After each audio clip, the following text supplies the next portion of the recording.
The new Star Wars was actually really good. No, it wasn't!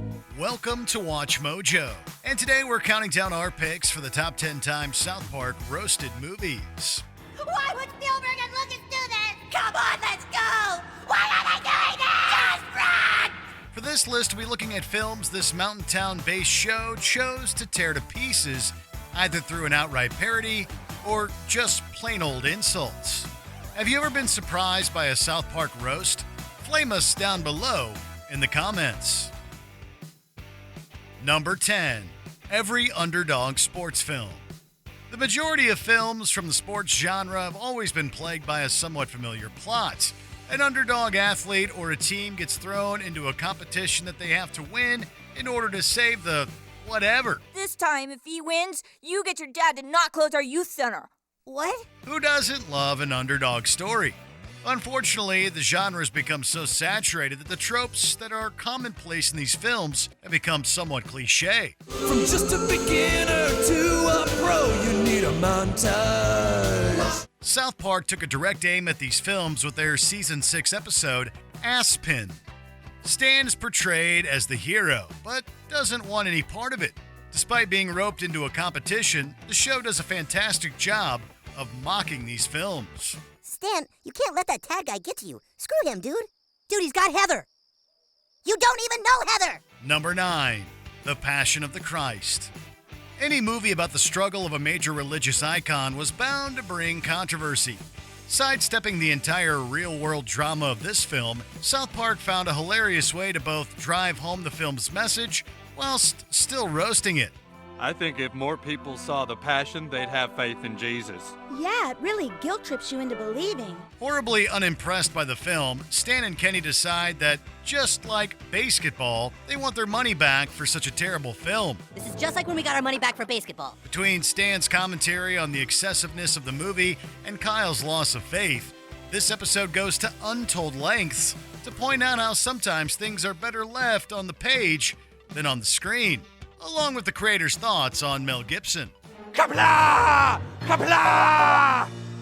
And good evening, friends! Number 8. Inception. Good, you're here. What's the sitch? Christopher Nolan's Inception takes on the idea of being able to go into someone else's dreams. Although the movie was a success, many came away confused by the layered plot, covered in complex, over-the-top explanations. Inception's not about being specific. When we get inside his mind, we're gonna have to work with what we find.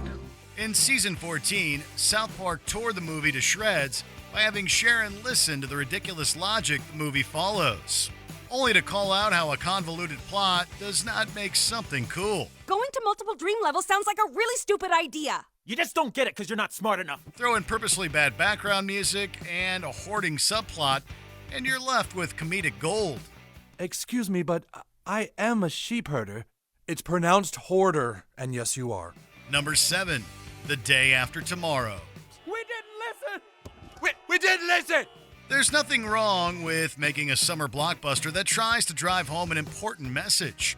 The Day After Tomorrow tries to comment on climate change, but takes some big liberties with the science. This is very urgent, sir. Our climate is changing violently, and it's going to happen over the next 6 to 8 weeks. I thought you said this wouldn't happen for another 100 years or so. I was wrong. Long before they'd mock climate change through Al Gore and Man Bear Pig, South Park went after this movie. In 2 days before The Day After Tomorrow, global warming is blamed for a recent flood causing citizens to panic.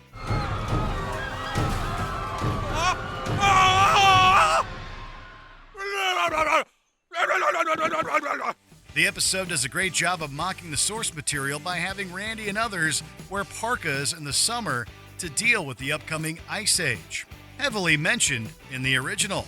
Furthermore, they hammer home the ridiculous idea that all things climate change will happen within a matter of days. Steven, we've got to keep moving. We're in deep hypothermia, all of us. Number 6. Rob Schneider Movies. Rob Schneider is a Wall Street executive with everything going for him. Only problem is, he's about to become a carrot. I'm a carrot. Like Adam Sandler, Rob Schneider left his role on Saturday Night Live to pursue film projects. Although some may have found both Schneider and Sandler's brand of film comedy entertaining, the folks over at South Park were not overly impressed. During one episode, the showruns mocked previews of some of Schneider's new movies that feature him starring as a carrot and as a stapler. And he's about to find out that being a stapler is harder than it looks. Rob Schneider is the stapler, rated PG-13. Weak. This was during a time in his career where he was left playing exaggerated fish-out-of-water characters. This isn't happening. This isn't happening. Sandler's similar-styled film, Jack and Jill, was also shredded apart in a later South Park episode. Number 5. The Core. In Season 9, Die Hippie Die, we find Cartman doing his best to rid the town of hippies. Goddamn hippie!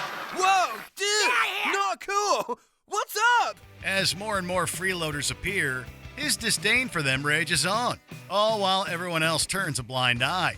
What are you doing? You have to listen to me! You can't sweep this problem under the rug!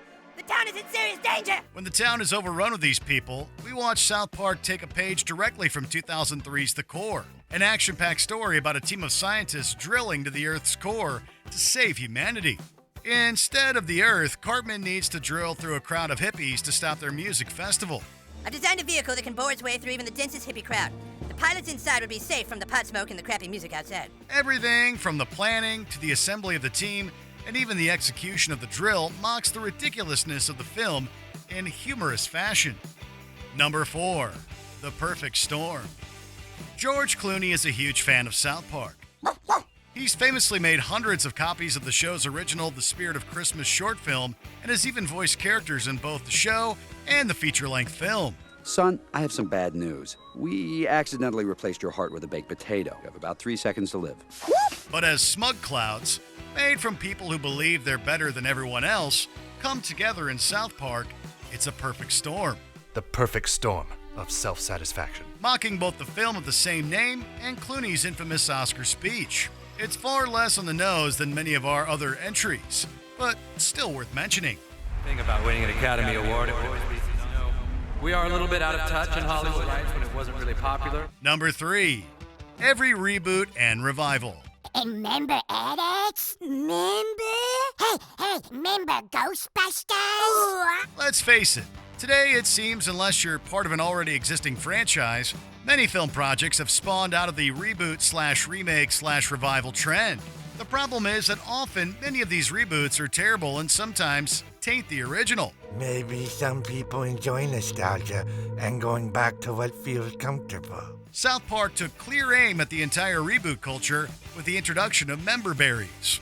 The guys at work told me about them. Been taking them about 6 months now. I'm telling you, they really take the edge off. These little grape-like creatures relentlessly remind everyone of great things from the past, while simultaneously mocking the lack of original ideas in film and television. Number 2. Bravehearts. Whoa! You won't get away with this, you bastards! In the first season of South Park, the writers wanted an excuse to make fun of Braveheart. So, how did they do it? In this episode, Starv and Marvin, they had both the townspeople and a group of genetically modified turkeys go to battle. The entire sequence is a direct rip on the famous battlefield scene from Braveheart. These fudged-up turkeys from the Crustaceous era can take our lives, but they can never take our freedom! We're treated not only to a war-painted chef, but a turkey dolled up much like the film's William Wallace. With even the turkey leader giving an inspirational speech, the entire sequence is both a great mockery of the source material and is a recipe for one fantastic laugh. Before we continue, be sure to subscribe to our channel and ring the bell to get notified about our latest videos. You have the option to be notified for occasional videos or all of them. If you're on your phone, make sure you go into your settings and switch on notifications. Number 1. Indiana Jones and the Kingdom of the Crystal Skull.